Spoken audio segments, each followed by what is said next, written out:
الحمد لله الحمد لله نحمده ونستعينه ونستغفره ونؤمن به ونتوكل عليه ونعوذ بالله من شرور أنفسنا من يهده الله فلا مضل له ومن يضلله فلا هادي له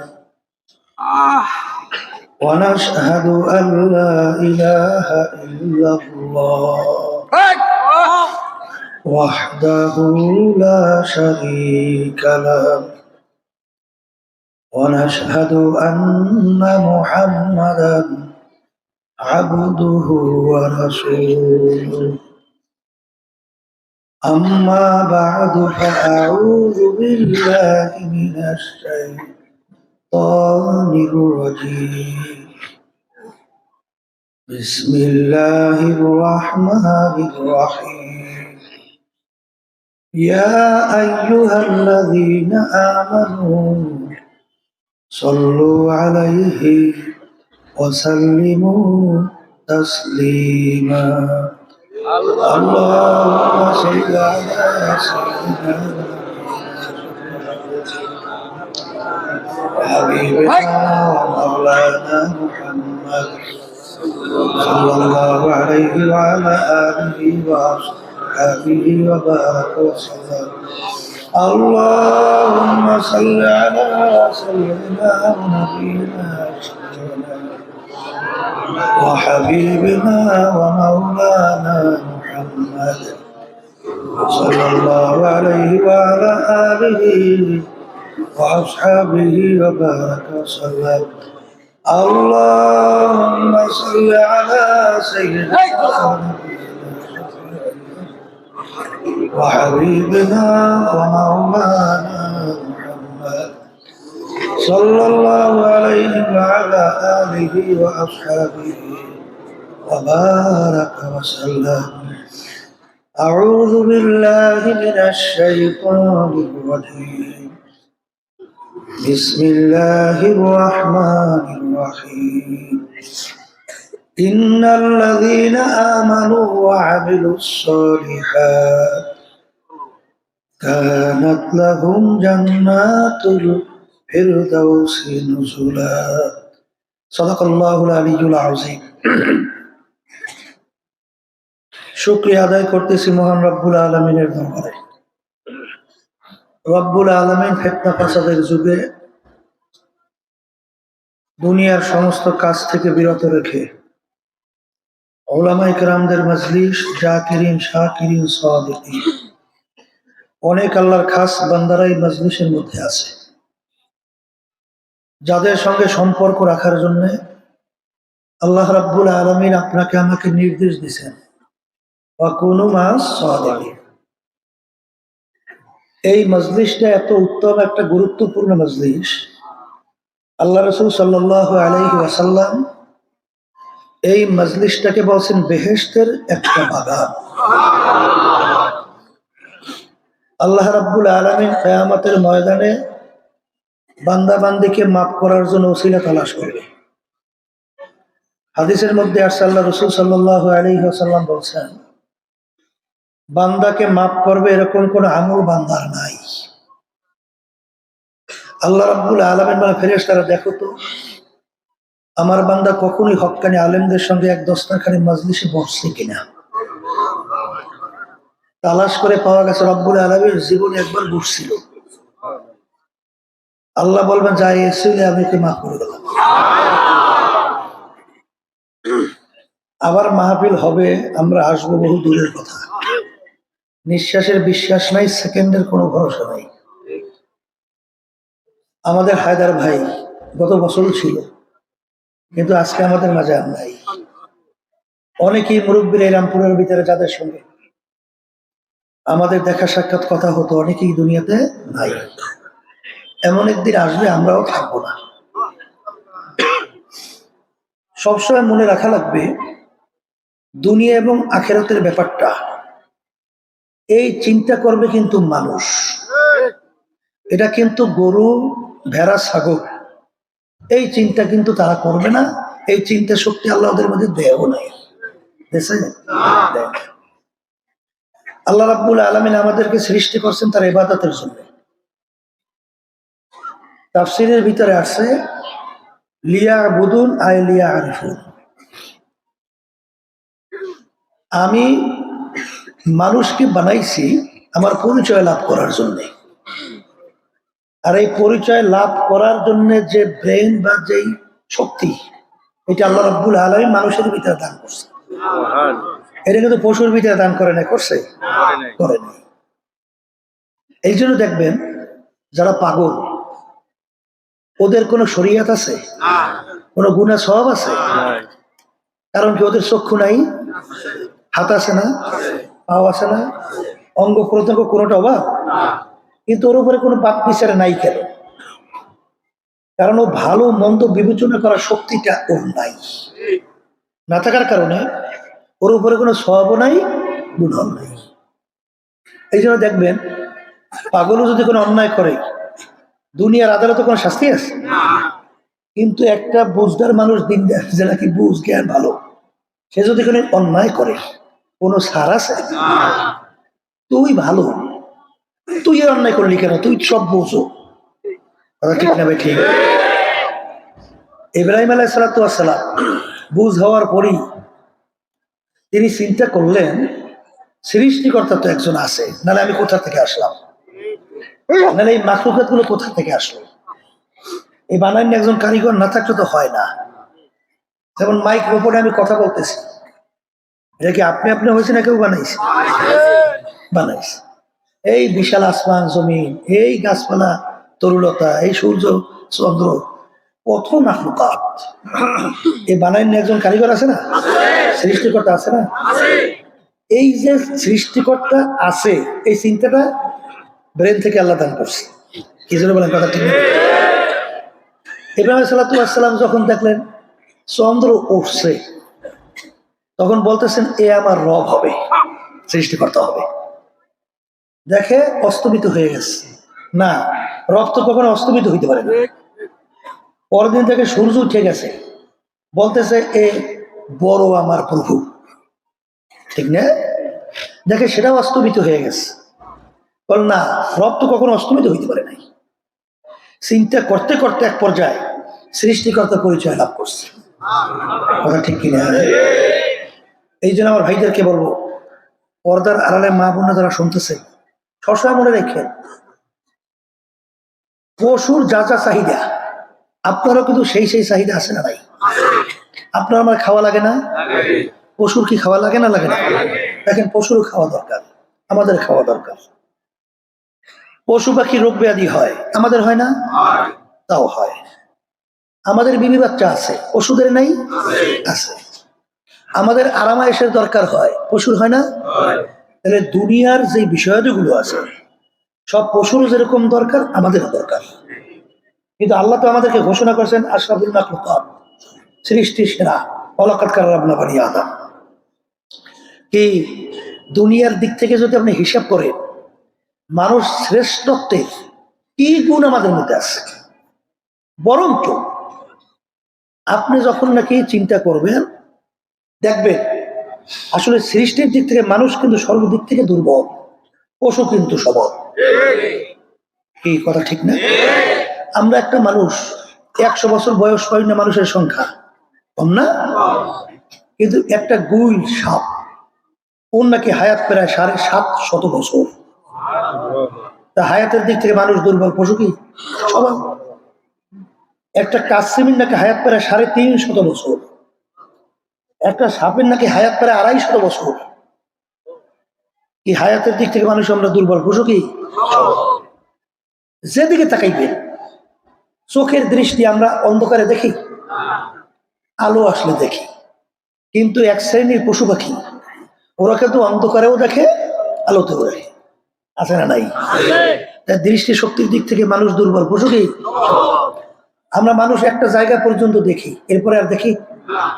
কিন্তু বর্তমানে বৈজ্ঞানিকরা আবিষ্কার করছে রাজহাঁস, এই ছোট্ট ছোট পৃথিবীতে দেখেন না চক্ষু, রাজহাঁস ওর চক্ষু কত বড়, ছোট্টরা, ওর চোখের পাওয়ার নাকি এত বেশি, যেখানে রাডার ফেল করে এই রাডারের বাহিরে যে এই রাজহাঁসের চক্ষু কাজ করে। চোখের পাওয়ার কত! শগুনের কথা শুনছেন, ওই আকাশের মধ্যে উঠতে উঠতে এতটুকু হয়ে যায়, কিন্তু একটু মাথা ঘুরাইয়া ওই ক্যালকাটা ভারত, ওই ত্রিপুরা, ওই আসাম, ওদিকে আবার তেঁতুলিয়া, টেকনাফ, এক নজরে ওরা দেখে ওর খাদ্য কোন জায়গায় আছে, সেখানে এসে হাজির হয়ে যায়। তাই চোখের পাওয়ারের দিক থেকে আমরা মানুষ দুর্বল, পশু কি সবল। খাওয়ার দিক থেকে আমরা কি পশু। 5 কেজি গোশ এক বৈঠকে খাইতে পারবেন কেডা? কেউ পারবে? বড় যে 5 কেজি, 2 কেজি খাইলেই তো উঠে হাইতে যাওয়ার কায়দা নাই। আমরা বরিশালের চাঙ্গে ফেলাইয়া কান্দের মধ্যে লইয়ে তারপর যাওয়া লাগে, কথা ঠিক কিনা? আর একটা বাঘের নাকি খোরাকি দৈনিক 17.5 কেজি গোস্ত। একটা গরুর খোরাকি কত, একটা হাতির খোরাকি কত? তাহলে খাওয়ার দিক থেকে মানুষ দুর্বল, পশু বললেন। অনেকে মনে করেন যে ইঞ্জিনিয়ার, ডাক্তার, এবার বিশেষ FRCS, MBBS, এরপর আবার ডক্টরেট ডিগ্রি, এই আবার BCS ক্যাডার, এরপরে বিভিন্ন কায়দায় উপাধি আছে না? এই উপাধির মাধ্যমে মানুষ খুব বড় এবং সম্মানিত হয় না? এই কথা ঠিক না বেঠিক? আমার আব্বাজান বলতেন, যদি ইঞ্জিনিয়ার হইলে বড় মানুষ হওয়া যায়, তাহলে লাল বল্লা, তাহলে ও বড় মানুষ। কারণ দেখেন নাই, ওরা যে বাসা তৈরি করে, দেখছেন উপরে ছাউনিতে যে লাগায়, এই মেটেরিয়াল কোন দেশ থেকে আছে? এমন ছাউনি, যত বৃষ্টি পড়ে ওর ছাউনি কিন্তু ভেদ করিয়া পানি নিচে যায়। দেখেন ওদিকে এমন একটা মেটেরিয়াল দিয়ে বোটা তৈরি করে, বোটারে একেবারে চেকন, দেখছেন না? গাছের ডালের সঙ্গে লাগাই দেয়, যত বন্যা হোক গাছের ডাল ছিঁড়িয়ে যায়, ওর বোটা ছেড়ে না। এই মেটেরিয়াল পাইছে বই, ইঞ্জিনিয়ার আবিষ্কার করে, ঠিক না? এরপরে দেখবেন ওই যে ছিদ্র ছিদ্র কোঠা কোঠা বানায় না নিছে, একটু মাইপে দেখেন তো, ওর একটা ছিদ্রের সঙ্গে আর একটা ছিদ্রের চুল বেশ কম আছে। ইঞ্জিনিয়ারিং পড়ি হয় কি, বিভিন্ন দালান তৈরি করে, রাস্তা তৈরি করে, অমুক কিছু তৈরি করে, এরপরে মাইপে জুইপে দেখবেন ওর ভিতরে ভুল বের হবেই। কিন্তু ও যে বাসা তৈরি করলো, এই যে কোঠা কোঠা তৈরি করলো, একটা চুল বেশ কম নাই, তাইলে ও মায়ের পেট থেকে পইরেই চিফ ইঞ্জিনিয়ার। ইঞ্জিনিয়ার বলে কথা কি? তাহলে ইঞ্জিনিয়ার মানুষ হয়, লাল বল্লা বড় মানুষ, কথা বলেন না কেন? ডাক্তার হইলে যদি বড় মানুষ হয়, আব্বাজান রহমাতুল্লাহ নারায়ণগঞ্জের ঘটনা বলতো না? আমাদের ডাক্তার ছিল খুব বড় FRCS ডাক্তার, চরমনাই মুজাহিদ। আল্লাহর বান্দার নারিকেল গাছে বানরের নারিকেল খেয়ে ফেলতো। এখন সে চিন্তা করলো যে বানরের নারিকেল খেয়ে ফেলায়, বানর তো মারা লাগবে, তা মারতে হলে কি করতে হইবে? বিষ মাখাইয়া রুটির সঙ্গে তারপরে নারিকেলের সঙ্গে লাগাই দিলে বানরের রুটি খাইলে বানর মারা যাবে, নাহলে নারিকেল ঘরেই আনতে পারি না। সে বিষ আইনা রুটির সঙ্গে মাখাইয়া নারিকেলের সঙ্গে লাগাই দিয়েছে, আর বাইতিয়া বসে রইছে। বানরের ঝাঁক আসছে, আইসা আজকে আর কেউ বানরের রুটিও খায় না, নারিকেলও খায় না, চতুর্পাশে ঘুইয়া বসে রয়েছে। কথা বুঝলেন? বানরের ভিতরে বড় বানর ও একটা কুত করে ডাকতেছে, অন্যগুলো বসে রয়েছে। এইবার কতক্ষণ পরে কতগুলো পাতা নিয়ে আসছে, পাতা নিয়ে এসে প্রত্যেক বানরের হাতে হাতে ভাগ ভাগ করিয়ে দিচ্ছে। এখন ভাগ ভাগ করে দিয়ে এক কামড় পাতা খায়, এক কামড় নারিকেল খায়, এক কামড় রুটি খায়, খাইয়া লইয়া সব ছাপা করিয়া এবার আবার মিছিল দিতে দিতে দলে দলে যায়। ডাক্তার সাহেব হা করে চাইলিস, ব্যাপার কি হইল? আব্বাজান বলতেছিলেন, ডাক্তার সাহেব তাহলে আপনি মনে হয় ভালো বিষ দিতে পারেন না, এই জন্য মরে নাই। বলে, হুজুর বলেন কি? আমি ডাক্তার মানুষ, আমি বুঝি বিষ চিনি না। হুজুর এমন বিষ প্রয়োগ করছি যেই বিষের স্বাদ চুক্কা না না মিডা না তিতা না নুন এইটা আবিষ্কার করতে যাইয়া প্রায় 6 জনের মতো বৈজ্ঞানিক শুধু মারাই গেছে, আবিষ্কারই করতে পারে না শেষ বৈজ্ঞানিক। সেটা কি বলছে যে আমার জিব্বায় বিষ লাগার সঙ্গে সঙ্গে অনেক ওই স্বাদের নাম লাগছে কাগজ আগে, যে কথা তো বলতে পারবো না, তবে যেইটার উপর দাগ দেবো মনে করবা ওইটার এইটা স্বাদ। তো যারা ওখানে উপস্থিত ছিল বিষ লাগানোর সঙ্গে সঙ্গে হাত পা কাঁপতে গেছে, তখন দাগ দিয়েছে, বলে ওর দাগ ঠিক হয় না, গেছে মারা। এর ডাক্তার হইলে যদি বড় মানুষ হয়, এর বানরটা বড় মানুষ। কারণ ডাক্তারও তো মানুষের শরীরের রোগ নিয়ে রিসার্চ করে, এরপরে ঔষধ আবিষ্কার করে, এরপরে সেই অনুযায়ী ঔষধ প্রয়োগ করে, তারপর আল্লাহর রহমতে রোগ ভালো হয়। তাইলে যদি এই ডাক্তার হইলে মানুষ হওয়া যায়, তাহলে এই বানর আসার পরে দেখছে রোডের ভিতরে বিষ তোমা খাইছে, তাই বিষটা কোন বিষ এইটা আবিষ্কার করছে, এবং ওই বিষ নষ্ট করতে কোন ঔষধ লাগবে ওইটা আবিষ্কার করছে। এইবার সেই ঔষধের মাধ্যমে বিষ পানি করিয়া তারপর খাইয়ে লইয়ে চলে গেছে। এই কথা ঠিক না? ঠিক। এই কথা বলার আমার মূল উদ্দেশ্য হলো, এক শ্রেণী আমার বাজানরা আছে, তাদের কার্যক্রম, ধ্যান ধারণা, চিন্তা, চাল চলন দেখলে মনে হয় যে দুনিয়াতে আসছেই শুধুমাত্র চিন্তা কেমনে খাইবে, কেমনে বাঁচবে, কেমনে বিল্ডিং একটার পর একটা তৈরি করবে, সম্পদ কিভাবে বাড়াইবে, আবার খাইয়ে লইয়া গরু ছাগলের মতো রাত্রে ঘুমাইয়ে টুমাইয়া এই প্রস্রাব পায়খানা করিয়া আবার উঠে আবার 24 ঘন্টা কেমনে খাইবে, কেমনে বাঁচবে, কেমনে খাইবে, কেমনে বাঁচবে, কেমনে খাইবে, কেমনে বাঁচবে। নামাজ নাই, রোজা নাই, সৃষ্টিকর্তার পরিচয় নাই, সৃষ্টিকর্তার জিকির নাই, তার হুকুম পালনের চিন্তাও নাই। বরঞ্চ এই শ্রেণীর মানুষগুলো ওলামায়ে কেরাম হক্কানি, তাদেরকে দেখলে টিটকে দিতে পারে। বলেন কথা ঠিক কিনা? আসলে ওরা যে মানুষই না এত চিন্তাই করে নাই। কথা ঠিক কিনা? ওরা সৃষ্টিকর্তা তালাশ করে পরিচয় পায় না, যে সৃষ্টিকর্তা আবার কি। তালাশ করতে করতে শেষ পর্যন্ত পাইছে মানুষ নাকি বানর থেকে সৃষ্টি হয়েছে। দারুইন, এই যে ফ্যাসিস্ট, এই যে 5ই আগস্ট, নেতা কর্মী সব থইয়া হেলিকপ্টারে টুনটুন দিয়ে পালাইছে। নেতা যদি তাদের কর্মীদেরকে মায়ের মুখে, গুলির মুখে ফেলাইয়া ফেলায়, এই নেতার নেতৃত্বে দল করে, আমি বলবো সুস্থ মস্তিষ্কের মানুষ না। কথা ঠিক না? ঠিক। যেই কথা বলতে চাইছিলাম, যে এই অবস্থানটা যে তৈরি করছে, যেই কথা বলতে চাইছিলাম, আশরাফুল মাখলুকাত মানুষ ক্ষমতার জন্যে, এই দুনিয়ার জন্যই তো আস্থা করা হয়, এই দুনিয়ার জন্যই তো, এই সম্পদ টাকার জন্যই তো, দালালি করার জন্যই তো। কথা বলে না? কথা ঠিক না? দালালি করার জন্য, সম্পদের জন্য, ক্ষমতার জন্য হাজার হাজার মায়ের কোল খালি করে ফেলছে, গুলির পর গুলি। আমাদের ভবিষ্যৎ প্রজন্ম মেধাবী মেধাবী সন্তানগুলোকে পাখির মতো গুলি করে রাস্তার ভিতরে লুটেই ফেল। কিসের জন্যে? এই ক্ষমতার জন্য না। ওরা তো চিন্তা করছে আমাদের কাজই হইল এই মায়ের ফিট করিয়ে যে যত ক্ষমতায় যেতে পারে। কমিউনিস্টের থিওরি হলো ক্ষমতা হলো বন্দুকের নালের মাথায়।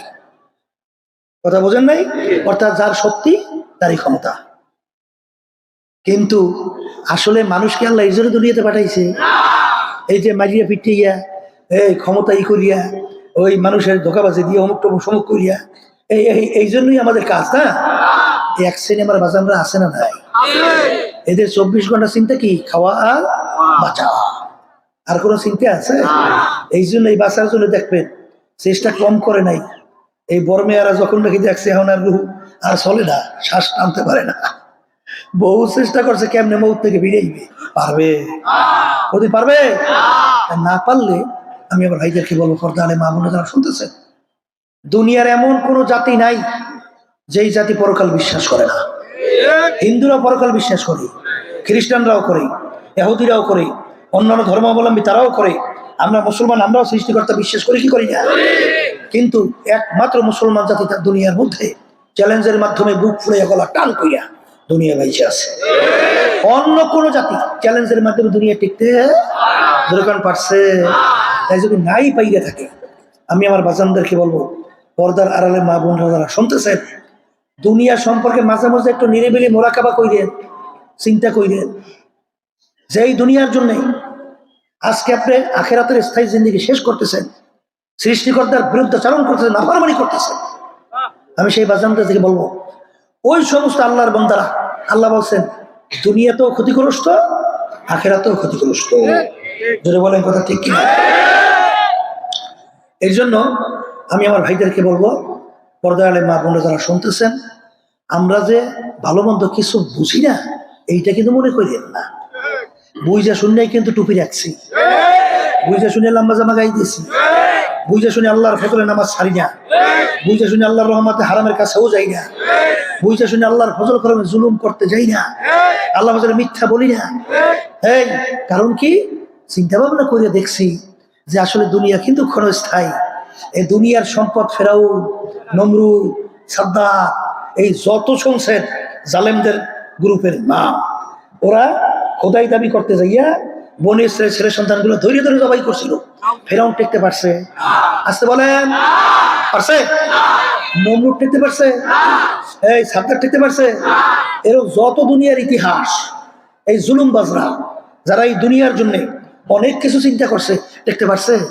কেউ কোনোদিন পারবে? তাই যদি নাই পারে, এই সম্পদ নিয়ে কি কবরে যাইতে পারছে? তাই কবরও যাইতে পারে নাই। তাহলে এই সম্পদের জন্য যারা নাকি আখিরাতের জিন্দেগি ভুলছে, এদের ব্যাপারে আল্লাহ রাব্বুল আলামিন বলেন, উলাইকা কাল আনআম বাল হুম আযাল। এক শ্রেণীর মানুষ, ওদেরকে আমি আমার নেয়ামত চক্ষু দান করছি আমার কুদরত দেখার জন্যে, ওরা দেখেও কেমন জানি দেখে না। ওদেরকে আমি কান দিছিলাম নেয়ামত, আমার কুদরত শুনবে, আমার নবী রাসূল পাঠাইলাম, তাদের কাছে শুনি না, ওরা শোনে না। ওদেরকে আমি বুঝ শক্তি দান করছিলাম, চিন্তা ভাবনার মাধ্যমে আমার পরিচয় লাভ করবে, ওরা বুঝাও কেমন জানি বোঝে না। এই মানুষগুলা কেমন? আল্লাহ রাব্বুল আলামিন বলেন, এই মানুষগুলো চতুষ্পায় জানোয়ারের মতো। কির মতো? আবার জোরে কন, কে বলছে? কে বলছে? এরপরে আমার মালিক আল্লাহ বলতেছেন, শুধু চতুষ্পায় জানোয়ারের মতো না, এর চেয়েও খারাপ। এর চেয়েও কি? জোরে বলে, এর চেয়েও খারাপ। অন্য আয়াতে আল্লাহ বলছেন, শাররুল বারিয়া, এক শ্রেণীর মানুষ কুত্তা, শিয়াল, শুয়ারের চেয়েও খারাপ।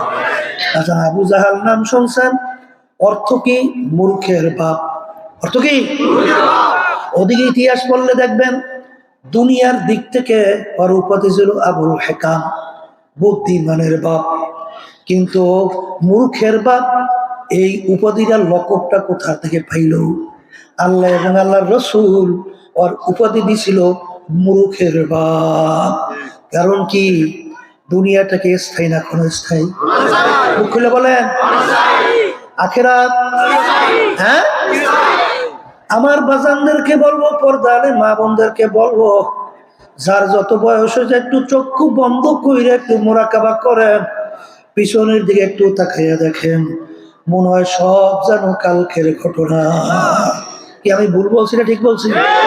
আমি ভুল বলছি না ঠিক বলছি? কিয়ামতের ময়দান কোরআনুল কারীমের ভিতরে আসছে, আমার মালিক বলেন, একজন আর একজনকে জিজ্ঞাসা করবে, ভাই আমরা দুনিয়ার ভিতরে কতদিন ছিলাম? কামলা বিসনা, কতদিন দুনিয়ার মধ্যে ছিলাম? একজনের প্রশ্নের পরে উত্তর দেবে, লাবিসনা ইয়াওমান আও বা'যা ইয়াওম, আমার কাছে তো মনে হয় একদিন অথবা একদিনের কিছু অংশ দুনিয়ার মধ্যে ছিলাম। আর একজন বলবে, না না, আরে যারা নাকি হিসাব রাখছে তারাই একমাত্র বলতে পারবে আমরা দুনিয়ার ভিতরে কতদিন ছিলাম। তবে আমার কাছে মনে হয় ঘরের এক দরজার থেকে ঢুকছিলাম, অন্য দরজা থেকে বের হয়ে আসলাম। আল্লাহ ফাসআলিল হাদি, সে বলবে যারা হিসাব রাখছে তারাই বলতে পারবে কতদিন দুনিয়ার মধ্যে আমরা ছিলাম। এই আল্লাহর বান্দারা, আমার তো মনে হয় আব্বাজান বলতেন, তখন বুঝতাম না। আব্বাজান রহমাতুল্লাহ আলাইহি বলতেন, বাজান, আরে আমি যখন আয়নার সামনে এখন চেহারার দিকে তাকাই, দেখি কাঁচা দাড়ি গুলা পাইকা সাদা হয়ে গেল, দাঁত গুলা পইরা বোকরা হয়ে গেলাম, আরে এখন নানা হইয়া গেলাম, দাদা হইয়া গেলাম। মনে হয় যেন সেদিন কেন ল্যাংটা হইয়া দৌড়দৌড়ি করলাম, বাপ মা লাঠি নিয়ে দৌড়াইছে, ও বেশি পানির ভিতরে ডুবাডুবি করলে জ্বর হবে। এখন তাকাইয়া দেখি যদি কাতারে নামাজের পিছনে দাঁড় হই, এখন মুরব্বীরা লোকেরা টান দিয়া বলে, আপনি মুরব্বী মানুষ কেন পিছনে দাঁড় হয়েছে, আপনি সামনে দাঁড়ান। আর ছোটবেলা অনেক সময় সামনের কাতারে গেলে লোকজন ঠেইলে আমাদেরকে পাঠাইতো, যা তুই ছোট মানুষ কেমনি সামনের কাতারে আসছো, এক পাশে যাইয়া দাঁড়া। মনে হয় যেন সব কালকের ঘটনা। এ দুনিয়াদার পাগল আমার বাবারা, আমরা তো চিন্তাও করতে পারি না কিভাবে দিন গেল, রাত্র গেল, সপ্তাহ গেল, মাস গেল, বছর গেল, কিভাবে যুগ গেল। এখন হিসাব নিকাশ করলে দেখি বুড়ার ভাগে পইরা গেল। সেদিন কারো মনে হয় ফুলাফান ল্যাংটা হইয়া দৌড়দৌড়ি করছিলাম, এখন দেখি মুরব্বী হয়ে গেছে। কোথার থেকে দিন রাত্র গেল। বাজার দুনিয়া কিন্তু শান্তির জায়গা না। কেউ কোনোদিন শান্তি পায় না, কেউ কোনোদিন পাবে না। কারণ দুনিয়া হইল দারুন, আর দুনিয়া দারুন মেহনেওয়াল বালা। দুনিয়াটা বালা মুসিবতের জায়গা, কষ্ট ক্লেশের জায়গা। 5ই আগস্ট খেয়াল কইরা দেখেন, প্রায় 2000-এর মতো মায়ের কোল খালি হইয়া গেল, তারা 1 ঘন্টা আগেও বুঝতে পারে নাই। আর দুনিয়ার মুখ আমরা দেখতে পারবো না। এরকম ভাবে কত মানুষ রাস্তায় নামলো, ঘুম হয়ে গেল। বাজার প্রতিদিন ঘটনা শোনা যায়, রাস্তায় নামছে, অ্যাক্সিডেন্ট কইরা আর ঘরে ফেরত যায় নাই। আসলে কে কোন সময় কিভাবে রওনা করবো এটা কিন্তু তোমারও জানা নাই, আমারও জানা নাই। এই জন্য আমার আল্লাহ রাব্বুল আলামিন বলেন যে আমার এক শ্রেণী বান্দা বান্দি, ওদেরকে আমি আমার নেয়ামত চক্ষু দান করছিলাম, আমার নেয়ামত দেখবে আর আমার পরিচয় লাভ করবে, কিন্তু ওরা দেখাও কেমন জানি দেখে না। ওদেরকে আমি কান দান করছিলাম, আমার কুদরত শুনবে, ওলামায়ে কেরামদের কথা শুনবে, আরে আমার রাসূল নবীরা যা নিয়ে আসছেন শুনবে। ওরা শুইনাও শুনে না কোরআনুল কারীমের ভিতরে আমি কি বলছি, ওরা শুইনাও জানে কেমন শোনে না। ওদেরকে আমি দেল মন বুঝ দান করছিলাম বোঝার জন্য, ভালো মন্দ পার্থক্য করার জন্য, কিন্তু ওরা বুঝাও কেমন জানি বুঝে না। ওই মানুষগুলো চতুষ্পায় জানোয়ারের মতো। এরপরে মালিক বলেন তার চেয়েও খারাপ। এরপরে আমার মালিক বলেন সমস্ত মাখলুকাতের ভিতরে খারাপ। এই জন্য আমার বাজানদেরকে বলবো, পর্দারে মা বোনদেরকে বলবো, এ বড়লোক আমার বাবারা, হে ধনী আমার বাবারা, হে ক্ষমতা সম্পূর্ণ আমার বাবারা, হে শিক্ষিত আমার বাবারা, ভালো করে মনকে বুঝো, তারপর কবরে রওনা করো। কারণ বাজার দুনিয়ার যে কোনো কাজের মধ্যে একবারও যদি কেউ ঠগ, আবার ওই কাজের ভিতরে চেষ্টা করলে জিহ্বার আশা করা যায়, কিন্তু কবরের যাত্রীরা একবার যদি কেউ কবরে যাইয়া ঠইগা বসো, আর দ্বিতীয়বার দুনিয়াতে এসে আপিল কইরা জিতবার কিন্তু আর আশা নাই। এই জন্য আমার ভাইদেরকে বলবো, পর্দারে মা বোনদেরকে বলবো, কোরআনুল কারীম এখন আমাদের মাঝে আছে না নাই? কোরআনুল কারীমের ভিতরে এখনো চ্যালেঞ্জের আয়াত আছে না নাই? আচ্ছা, আরে আমার আব্বাজান বলতেন, আমরা বলি উলামায়ে কেরাম বলেন, তামাম দুনিয়ার সমস্ত মানুষ, সমস্ত মাখলুকাত একত্রিত হইয়া যদি কোরআনুল কারীমের ভিতরে একটা ভুল বের করতে পারো, বাজান আমরা পরিষ্কারভাবে চ্যালেঞ্জ হিসেবে বইলা গেলাম, আমরা আর নামাজ পড়বো না, রোজা রাখবো না, আমরা আল্লাহর হুকুম অনুযায়ী চলবো না, বাজান বালান আমরা আপডেট হয়ে চলবো। নাউজুবিল্লাহ, নাউজুবিল্লাহ। কিন্তু বাজান ভালো করে চিন্তা ভাবনা কইরা দেখলাম, কোরআনুল কারীম সত্য, কোরআনুল কারীমের ভিতরে কেউ ভুল বের করতে পারে নাই, কেউ কোনোদিন পারবেও না। আর কোরআনুল কারীমে যদি সত্যই হয়, যারা মরবা কবরে যাবা সেই বাজানদের কাছে মা বোনদের কাছে আমাদের কথা, আর যারা মরবা না কবরেও যাবা না তাদের সঙ্গে আমাদের কোনো কথা নাই। বাজান, আরে আমি যে আপনাদের সামনে সত্য কোরআনুল কারীম থেকে প্রথম আয়াত শরীফ তেলাওয়াত করে শুনাইছিলাম, ইন্নাল্লাযীনা আমানু ওয়া আমিলুস সলিহাত কানাত লাহুম জান্নাতুল ফিরদাউসি নুজুলা। ঈমান আনার পরে যারা নেক আমল করতে পারবা, আমার মালিক আমার আল্লাহ আমার মাহবুব বলে তোমাদের জন্য আমি ফেরদাউস বেহেশত ঘোষণা করলাম। আল্লাহ আপনি আমার জন্য আমাদের সবার জন্য কবুল করে নেন। এ কবরের যাত্রীরা, যারা বেহেশতে যাইতে চাও, জাহান্নাম থেকে বাঁচতে চাও, দুইটা কাজ করা লাগবে। একটা হলো ঈমান আর একটা নেক আমল। বাজান, ঈমান হলো বিশ্বাস, তিন জিনিসের সমন্বয়। মুখে স্বীকার করা, অন্তরে বিশ্বাস করা, কাজে প্রমাণ করে দেখানো। অন্তরে মুখে বললাম আল্লাহ এক, অন্তরে আল্লাহ এক, কাজে আল্লাহ এক। আমরা ঈমান নেওয়ার সময় বলছিলাম খায়রিহি ওয়া শাররিহি মিনাল্লাহি তাআলা ওয়াল বা'সি বা'দাল মাউত। ভালো মন্দের মালিক আল্লাহ। খুলে বলেন আল্লাহ। রিজিক দেওয়ার মালিক আল্লাহ। মারুন না বাসইনা মালিক আল্লাহ। ক্ষমতার মালিক আল্লাহ। আইন দেওয়ার মালিক আল্লাহ। কিন্তু বাজানদেরকে বলবো, হাদিসের ভিতরে আল্লাহ রাসূল সাল্লাল্লাহু আলাইহি ওয়াসাল্লাম বলছেন, আখলিস দীনাকা ইয়াকফিকা আমালুল কলিল। তোমার ঈমান যদি নির্ভেজাল হয়, স্বচ্ছ হয়, অল্প নেক আমল করবা, নাজাত পেয়ে জান্নাতে যাইতে পারবা। বাজান, সমস্ত কাজ কাজে লাগার জন্য, সমস্ত আমল কাজে লাগার জন্য সর্বপ্রথম শর্ত হইল নির্ভেজাল ঈমান লাগবে। কি ভেজাল? নির্ভেজাল ঈমান লাগবে। আমার বাজানদেরকে বলবো, পর্দারে মা বোনদেরকে বলবো, আমার মালিক বলেন ওয়ালা নাবলুওয়ান্নাকুম, অবশ্যই অবশ্যই আমি তোমাদেরকে পরীক্ষা করব। পরীক্ষা পাস না করিয়া কেউ বেহেশতে ঢুকতে পারবা না। বাজান, কেমন পরীক্ষা? টাকা দিয়া পরীক্ষা, ক্ষমতা দিয়া পরীক্ষা, সম্পদ দিয়া পরীক্ষা, সম্মান দিয়া পরীক্ষা, বিভিন্ন কায়দায় তোমাদেরকে আমি পরীক্ষা ফেলাবো। এই পরীক্ষা যারা পাস করতে পারবা তারাই নাজাত পেয়ে জান্নাতে যাবা। আর যারা পরীক্ষায় ফেল করবা তাদের জন্য আমি এমন শাস্তির জায়গা বানায় রাখছি, যে শাস্তির জায়গার নাম হলো জাহান্নাম। এই জন্য আমার বাজানদেরকে বলবো, পর্দারে মা বোনদেরকে বলবো, এই জন্য আমার মালিকের কাছে সবসময় দোয়া করা লাগবে, রব্বানা লা তুযিগ কুলুবানা বা'দা ইয হাদাইতানা ওয়া হাব লানা মিন লাদুনকা রাহমা ইন্নাকা আনতাল ওয়াহ্হাব। হে আমার দয়ার মালিক, আপনি আমাকে হেদায়েত নসিব করার পরে আপনি আমাকে গোমরাহ কইরেন না। এ আল্লাহর বান্দারা, পর্দায় মা বোনেরা, যারা ঈমানদার, আল্লাহ রাসূল বলেন দুনিয়া এবং দুনিয়ার ভিতরে যত সম্পদ, আল্লাহর হাবিব বলেন একটা মুর্দার মতো, মরগের মতো। মরগের যেরকম কোনো মূল্য নাই, আল্লাহ এবং আল্লাহ রাসূলের কাছে এর কোনো মূল্য নাই।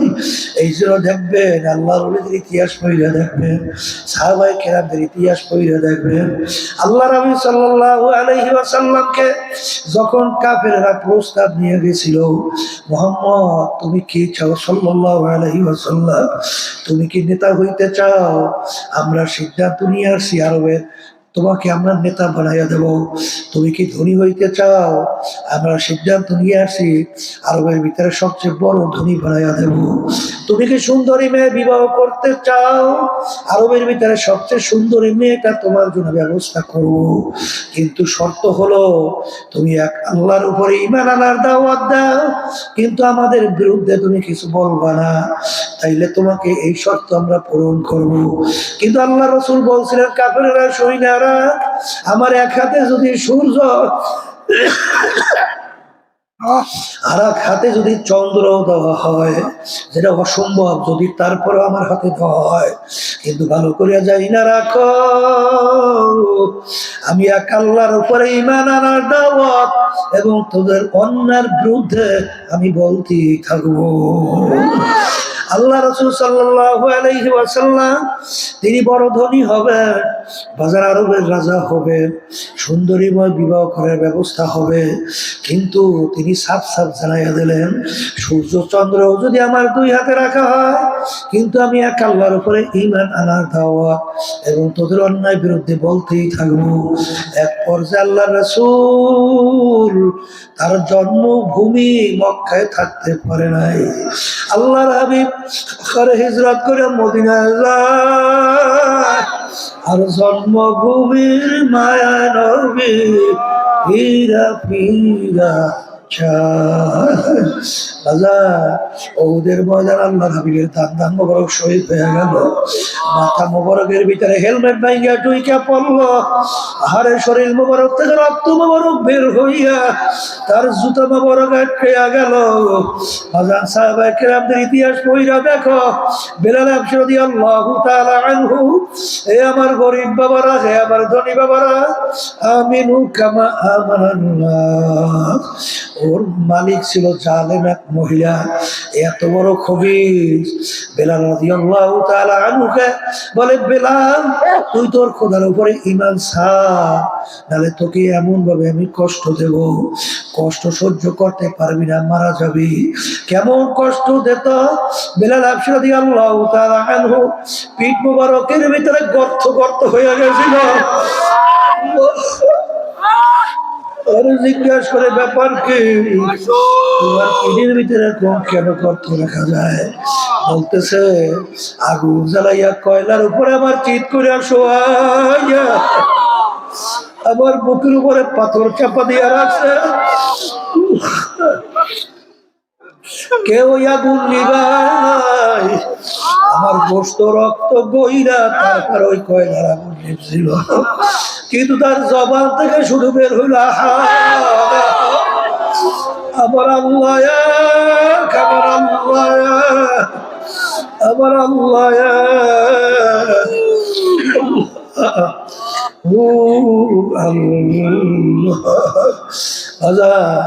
দুনিয়ার কোনো তাদের মোহই ছিল না রে বাজান, দুনিয়ার কোনো গুরুত্বই তাদের কাছে ছিল না বাজান রে। ভালো করে মনকে বুঝো, তারপর মাওলার কবরে রওনা করো, কারণ দুনিয়া একটা মরগের মতো। তবে এই কথার মাধ্যমে কেউ বুঝেন না, হুজুর দুনিয়া বুঝে আমরা কামাই করব না।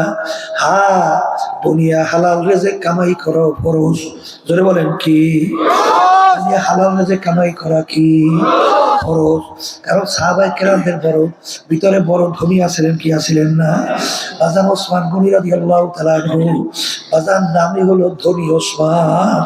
এখন মদিনা শরীফ গেলে দেখবে তার বড় বড় এখনো মাজরা পুড়িয়ে আছে, কিন্তু বাজান রে, যেই দুনিয়া আমার মালিক বেজার, জীবন গেলেও সেই দুনিয়ার কাছে তাদেরকে নিতে পারে নাই। কথা ঠিক না বেঠিক?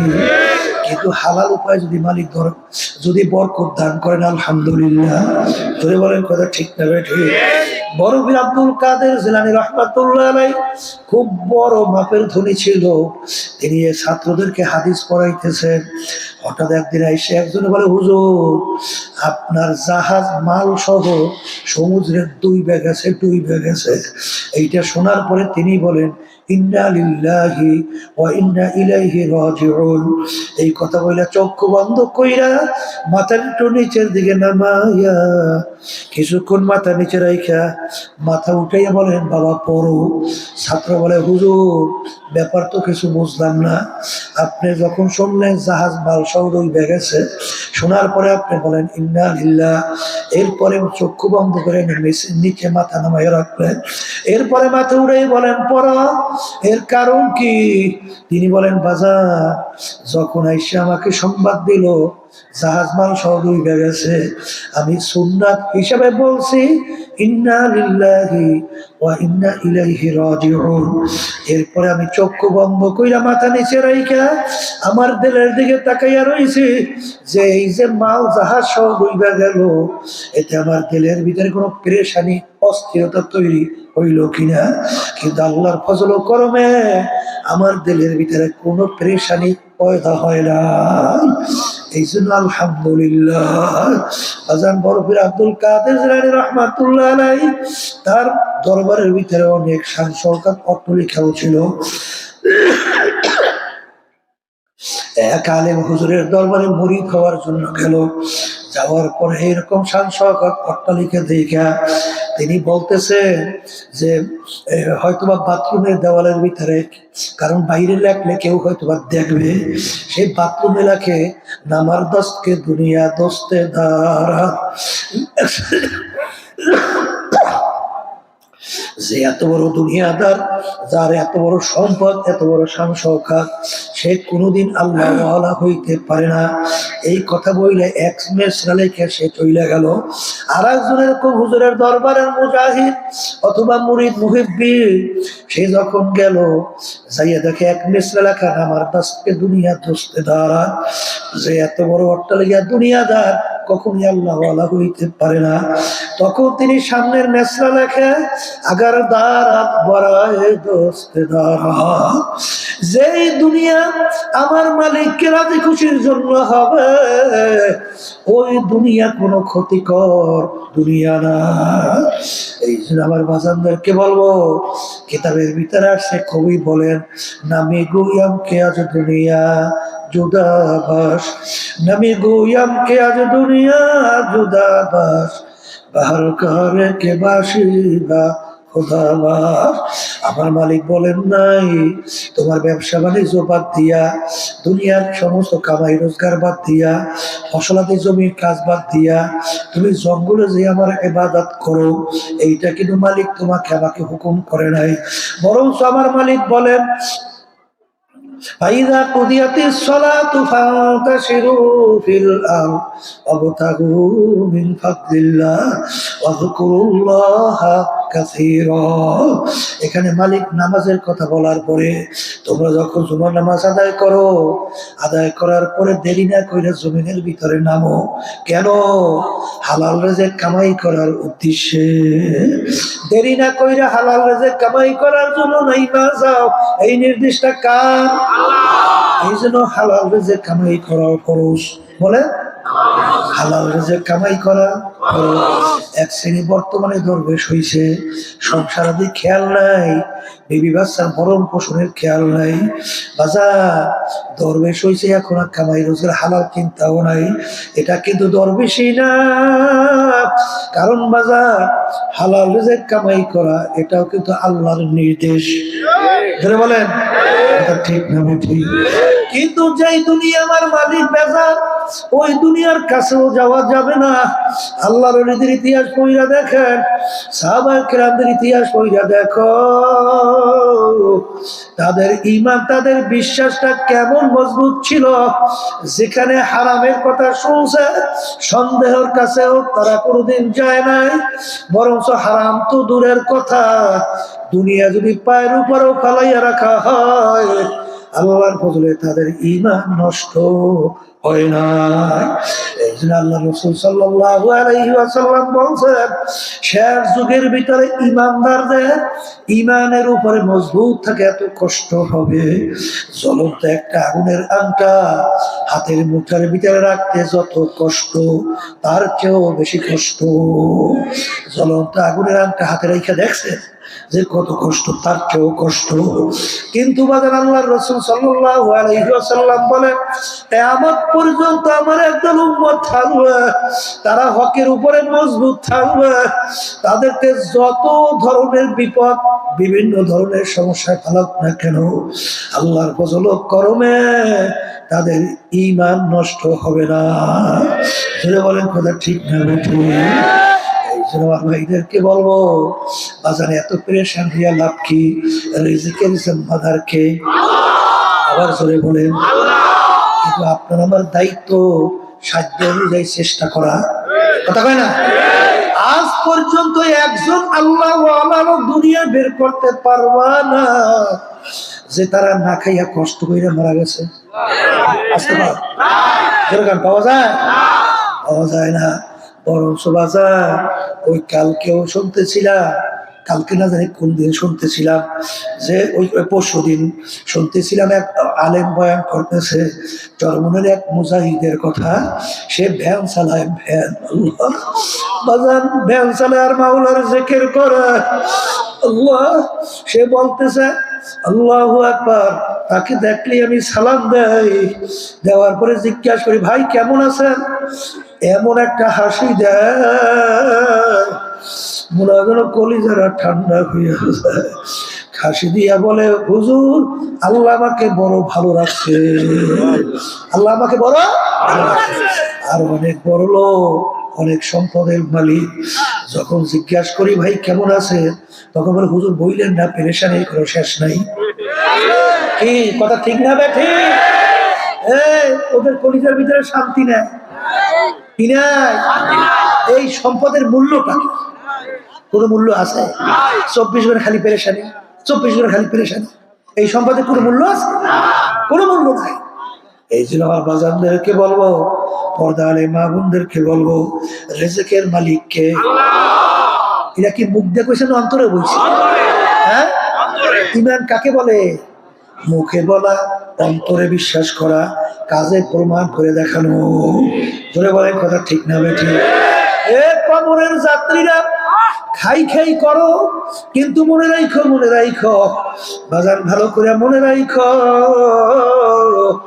যারা পাকা মজবুত ইমানদার তাদের দুনিয়ার কোনো মূল্যই তাদের কাছে আল্লাহর ফজলের নাই। ঠিক কিনা? এরকম নমুনা বাজান আল্লাহর ওলিদের ইতিহাস পড়লে পাওয়া যায়, যায় কি যায় না? সাহাবায়ে কেরামদের ইতিহাস পড়লে পাওয়া যায়, যায় কি যায় না? আমার আব্বাজান রাহমাতুল্লাহি আলাইহিকে আমরা বড় হওয়ার পরে যতটুকু দেখছি, বাজান দুনিয়াও যদি পায়ের উপরে ফালাইয়া রাখছে, কিন্তু আল্লাহর কুদুম যেই কাজে আমার মাওলা বেজার, ওই কাজের কাছেও তাকে নিতে পারে না। জোরে বলেন কথা ঠিক না বেঠিক? তাদের কেমন বিশ্বাস ছিল, তোমার আমার কেমন বিশ্বাস রে বাজান? ইমানকে মজবুত করো, ইমানকে নির্ভেজাল করো।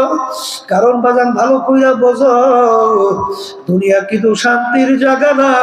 কেউ কোনোদিন শান্তি পায় নাই, কেউ কোনোদিন পাবে না। এমন একটা লোক বের করতে পারবা না যে বলবে আমি সব 100% সব দিক থেকে শান্তি আছে। যেরকম আছে, কোনোদিন পারবে? কোনোদিন পারবে না। এই জন্য আমার ভাইদেরকে বলবো, পর্দালে মামুনদেরকে বলবো, ইমানকে মজবুত করো। কিন্তু বাজার আফসোস, আজকে বাংলাদেশের মধ্যে উলামায়ে কেরাম এত চিল্লায়, আমরাও চিল্লাই যে বাজার আইন দেওয়ার মালিক আল্লাহ। বলে ক্ষমতার মালিক আল্লাহ, আইন দেওয়ার মালিক আল্লাহ। কিন্তু এক শ্রেণীর বাজানরা আজকে দুনিয়ামুখী বিজাতিদের কালচারে অভ্যস্ত হইয়া তারা আইন দেওয়ার মালিক আল্লাহকে আর মানতে চায় না। জোরে বলে নাউজুবিল্লাহ। এই কথা ঠিক বলছি না ভুল বলছি? হ্যাঁ, কথা ঠিক বলছি না ভুল বলছি? সর্বনাইতে একদিন এক অন্য দল করেন না, আমাকে এসে বলতেছে হুজুর সব ব্যাপারে তো আমরা আল্লাহকেই মানি, কিন্তু হুজুর রাষ্ট্র চালানোর ব্যাপারে এই যে আমরা মানুষের একটা নিয়ম নীতি এই যে মানি, ওদের এতে কোনো সমস্যা আছে? আমার জিজ্ঞেস করে চলবো না বিশেষ বাজারে বসা। আমি বললাম ও তাহলে তুমি যে কথাটা বলছো যে সব ব্যাপারে তুমি আল্লাহকে মানছো, কিন্তু রাষ্ট্র পরিচালনার ব্যাপারে আল্লাহকে মানো না, তাহলে সব ব্যাপারে আল্লাহ পারে, নাউজুবিল্লাহ কিছু পারো না কি? এখানে আল্লাহ দুর্বল। নাউজুবিল্লাহ। ঈমান থাকবে, শান্তি চাই, পাবা কোথায় শান্তি? শান্তির কাজ না করলে শান্তি পাওয়া যায়? আর শান্তি তো আর মালিক কেনা, শান্তি তালাশ করে কোথায়? হেলে শেখ হাসিনা খাউন পাক করছে, খাইয়েও যাইতে পারে নাই, বুঝছিল 1-2 ঘন্টা আগেও, বুঝছিল 1-2 ঘন্টা আগেও বুঝছে। আমার মালিক যে বলছেন কুলিল্লাহু মালিকা, বল কি বলছেন? সকালে ধনী বিকালে ফকির। দেখছেন কেমনে আল্লাহ দেখায়? এই যে এরশাদ সাহেব কত পাওয়া, মনে আছে না? আমাদের বরিশাল কালিজিরা ব্রিজ বানাইয়া উদ্বোধন করতে গেছে, ওর প্রেসিডেন্ট ক্ষমতা কি? ওখানে ব্রিজ উদ্বোধন কইরা ঢাকায় এসে হেলিকপ্টার নামছে। কিন্তু গ্রামে একটা কথা আছে, ওই পাগলারা তো আমাদের মনের উদ্দেশ্যই বুঝে নেই। কারণ 1987 সাল ইসলামী আন্দোলন বাংলাদেশ প্রতিষ্ঠিত হয়েছে, কিন্তু আমাদের হাত পাখা, আমাদের মার্কা কি? আল্লাহ এমন মার্কা দিয়েছে, এ আল্লাহ কুদরতি মার্কা। হাত পাখা দেবে কেন?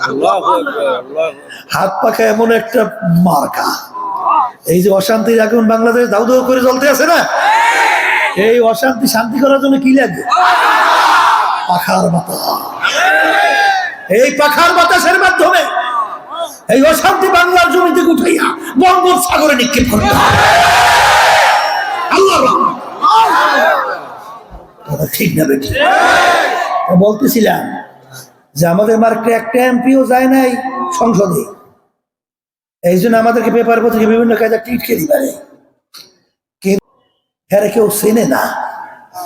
এখন চেনার জন্যে জমজম কূপ, জমজম কূপ আছে না, এই আল্লাহর কুদরতি পানির কুয়া, জানেন তো? সেখানে ও হাজিদের মধ্যে হঠাৎ যাইয়েই, জমজম কূপ তো তখন খোলা ছিল, যাইয়া প্রস্রাব করা শুরু করছে। কি প্রস্রাব তো আর করে না, মানে ওই খারাইছে আর কি, প্রস্রাব করবে ভাবতে। এমন ওরা লোকে ধরিয়া জুতার মালা বানাইয়া গলার মধ্যে দিয়া এখন উটের পেটে উঠাইয়া এইবার শহর ঘুরায়, দেখ জমজম করে প্রস্রাব করতে গেছিল এই শয়তানেই। কিন্তু যত অপমান করে ও মিসকি মিসকি হাসে, ও হাসতে আসে। ঘটনা কি বেটা, তোর এত অপমান করতেছি, এই হাসো কেন? বলে তোমরা বুঝবা কি আমার উদ্দেশ্য বাস্তবায়ন হয়েছে। জোরে আসেন না। বলে কি উদ্দেশ্য? বলে আমার উদ্দেশ্য